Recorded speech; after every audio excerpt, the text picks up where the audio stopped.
Tiago Albuquerque.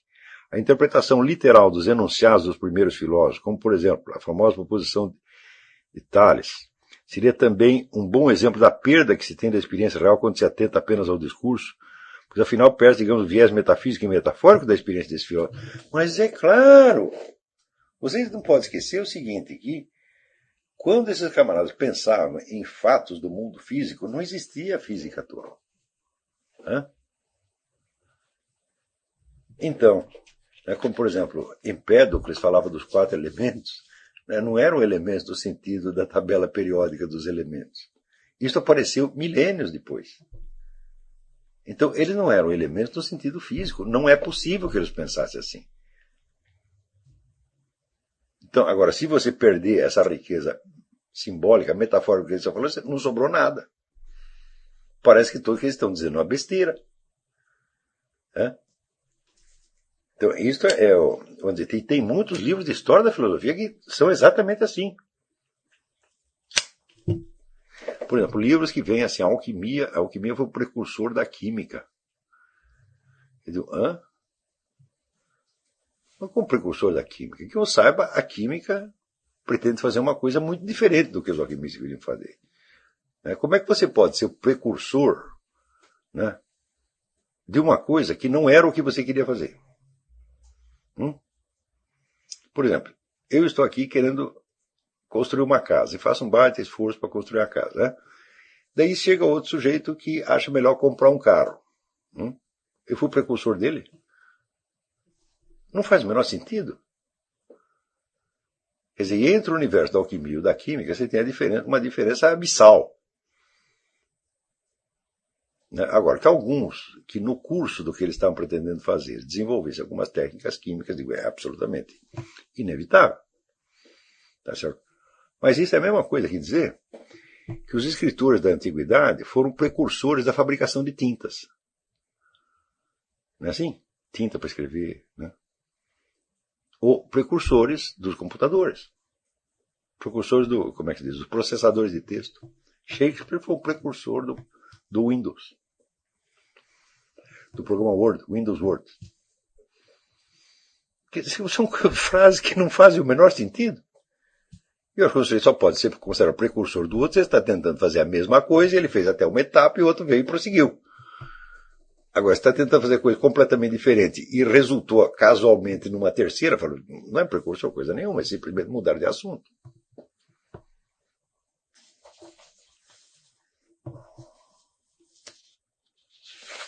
Nossa, tem muita pergunta hoje. Tiago Tondinelli.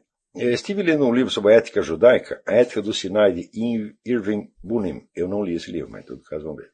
E me deparei com a Mishnah número 9, que diz o seguinte: interroga exaustivamente as testemunhas, contempla bem as paredes da tua casa.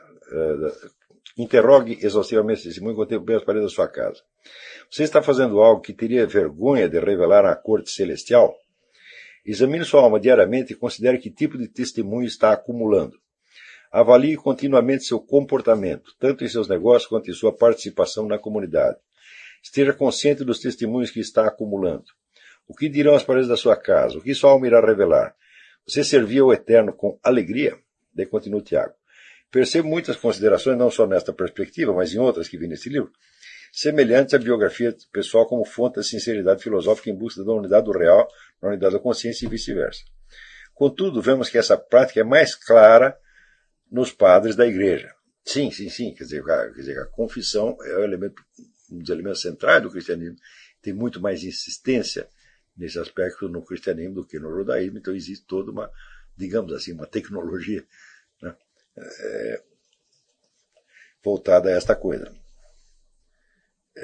E a perseguição cristã, já que nesse caso a confissão passa a não ser somente uma simples prática moral, assumindo isto posto um momento de humildade, fundamento da união do cristão com a autoridade divina. Bom, acho que eu falei disso no começo. Uma das coisas que justificam a confissão, quer dizer, é a simples percepção da incomensurabilidade entre a sua figura histórico-biográfica terrestre, tá certo? E o que Deus preparou para você. Veja, pensa bem, você é capaz de conceber para você mesmo, não digo para Deus e os anjos, a beatitude eterna? Você não é concebível para nós.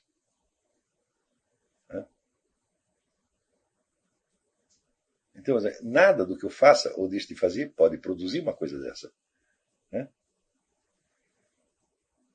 Então, o que interessa? Interessa é a tentativa de você dar a nosso Senhor Jesus Cristo o mais mínimo pretexto para ele botar você lá. É só isto. Por exemplo, eu me lembro já isso aí, várias vezes eu orei a Deus pedindo que ele me revelasse os meus pecados quantitativamente, um por um. Ele nunca fez isso, ele nunca me atendeu. E os padres que eu confessei, bons padres, bons confessores, aceitavam a confissão genérica. Eu disse, padre, eu não lembro tudo, mas genericamente eu fiz isso aqui. Né? Um montão de vezes, de várias maneiras diferentes, etc, etc. Foi isso aqui. Eu disse, tá bom.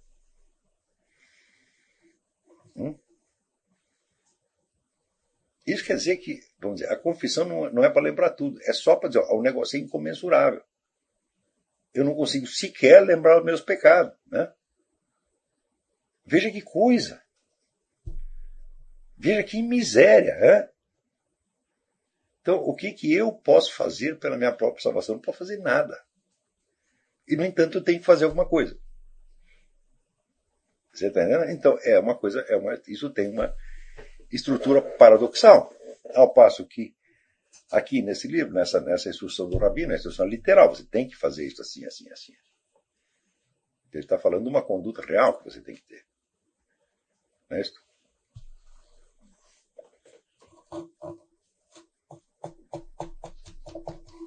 Então, note bem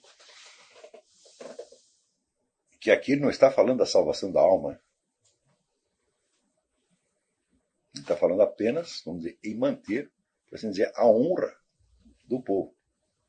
Isso aqui é o povo sagrado. Deus deu a missão de você ter que cumprir. Ninguém está falando em salvação. Salvação você tem que fazer do mesmo jeito. Né? Então é outra perspectiva. Né? Quer dizer que na versão cristã essa coisa é muito mais dialetizada, é muito mais conflituosa. Né? Quer dizer, o negócio de pecado e graça é muito mais... Você está constantemente, né, indo de um para o outro, do outro por um. Isso não acaba. Né?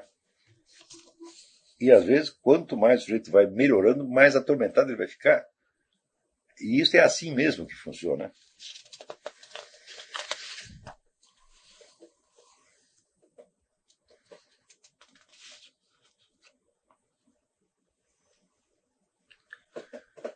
No Brasil, as pessoas são tudo educadas para virar bichinhos, tá entendendo? É uma coisa de um desprezo pelo ser humano que é nojento. Né? Quer dizer, cada um, chega lá, cada ministro de educação, cada educador, quer limitar você ao tamanho da cabeça dele, que é um microcéfalo. É uma coisa horrorosa. Né? Quer dizer, se você é educador mesmo, você espera o quê? Você espera que seus alunos floresçam, que apareça ali 20, 30 gênios. É isso? Quer dizer, eu espero realmente que a inteligência das pessoas, não só a inteligência, mas a sua força de existir, a sua personalidade, tudo isso cresça muito, tá entendendo? Então, ninguém planta uma planta para a planta definhar, mas em educação, ao contrário. Você já está lá podando, querendo que as coisas definhem desde o início. Quer dizer, por quê? É tudo educação no sentido que está estudando nosso amigo ali. É a ação de um grupo sobre o outro. Eu digo, olha, a educação ela é essencialmente a ação de um grupo sobre o outro? Não. O sujeito ativo do processo educacional é o aluno, não o professor. A função do professor não é agir sobre o aluno. Né? Se for agir sobre o aluno, já está errado. Ele tem que abrir possibilidades de ação para o aluno. Isso sim. Mas não é o professor que vai fazer, é você que vai fazer, ô raios. E vai fazer se quiser. Quer dizer, o Kurt Lewin está estudando a ação como programação de comportamento.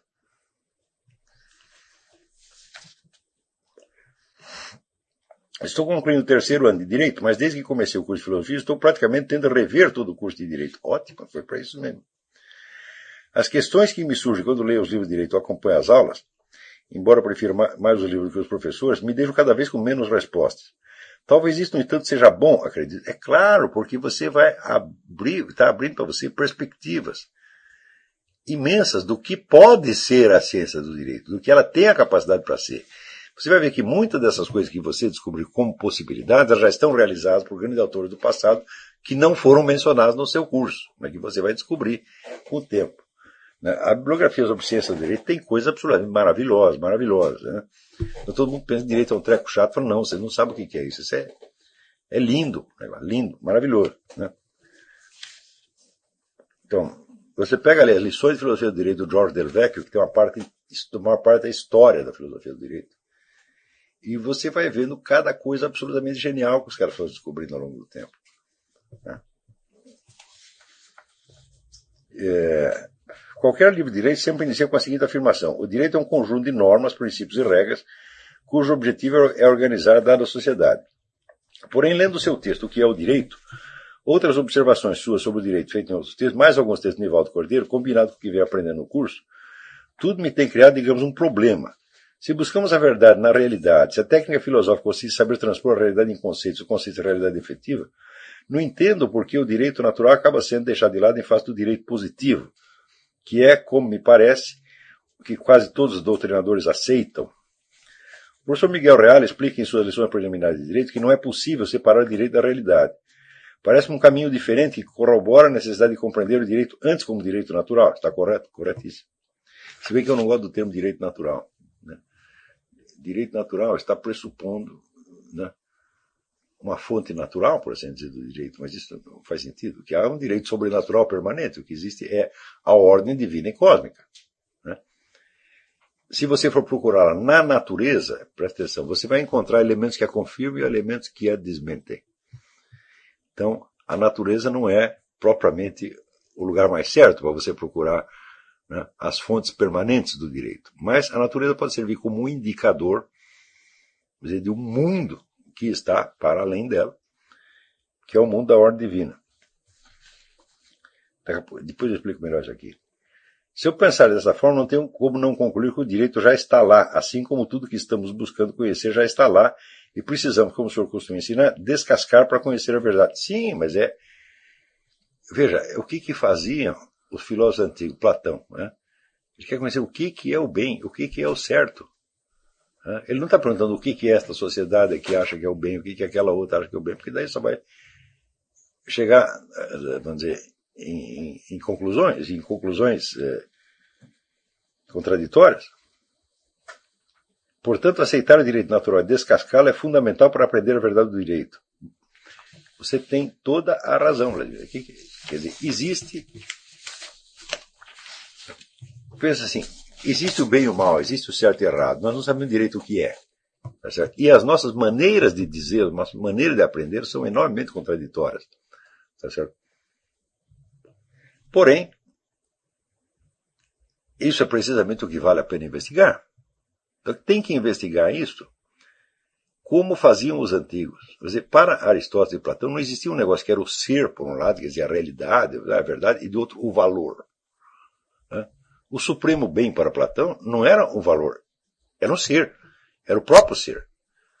Para Duns Scott, ele dizia, né, o ser e o bem são a mesma coisa.